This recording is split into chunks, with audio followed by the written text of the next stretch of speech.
हे, ये है आपकी आज की टॉप न्यूज की क्विक डोज। मैं अभी की सबसे बड़ी खबरों को बता रहा हूं, तो चलो सीधा शुरू करते हैं।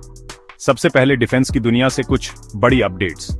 इंडिया के deputy army chief lieutenant general Singh ने FICCI इवेंट में एक स्ट्राइकिंग दावा किया है।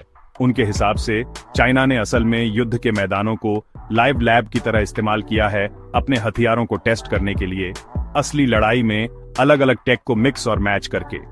उन्होंने ये भी बताया कि टर्की ने हाल ही में पाकिस्तान को सपोर्ट करने में बड़ा रोल निभाया। ये सिर्फ नॉर्मल बातें नहीं हैं। वो कह रहे हैं कि चाइना मॉडर्न वॉरफेयर को कैसे टेस्ट किया जाए, इसकी लिमिट्स को पुश कर रहा है, ठीक हमारे पड़ोस में। अब यूएस की बात करें तो डोनाल्ड ट्रंप ने एक बड़ी बात कही है।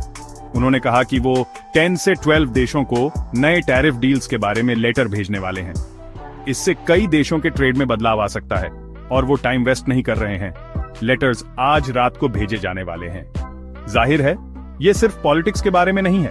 अगर आपके पास इंश्योरेंस, स्टूडेंट लोन या यहां तक कि कार EMI है तो ट्रंप का नया मेगा बिल आपकी जेब पर असर डाल सकता है।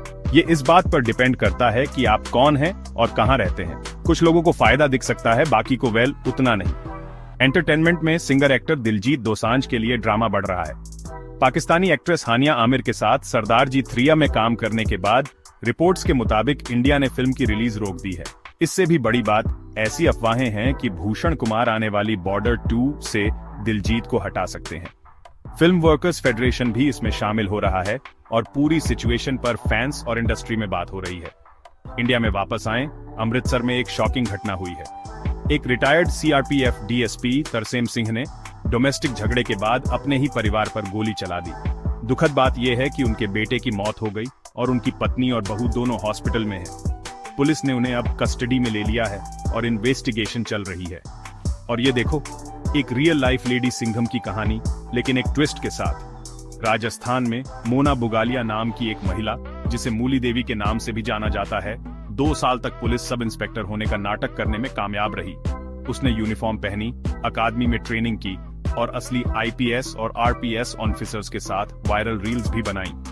उसने सिलेक्शन प्रोसेस पास भी नहीं किया था। इसने सिस्टम में कुछ बड़ी कमियों को उजागर किया है और हर कोई पूछ रहा है उसने इतने टाइम तक ये सब कैसे किया।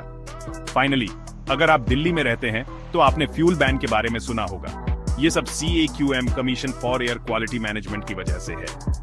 ये वो बॉडी है जो तय करती है कि दिल्ली में कौन से फ्यूल इस्तेमाल किए जा सकते हैं और कौन से नहीं, जिसका मकसद पॉल्यूशन कम करना है। उनके पास बहुत पावर है और वे उन कई सख्त एयर क्वालिटी रूल्स के पीछे हैं जो हेडलाइंस में आते रहते हैं। ये था आपका rapid fire round up. Sharp रहो, इन्फॉर्मड रहो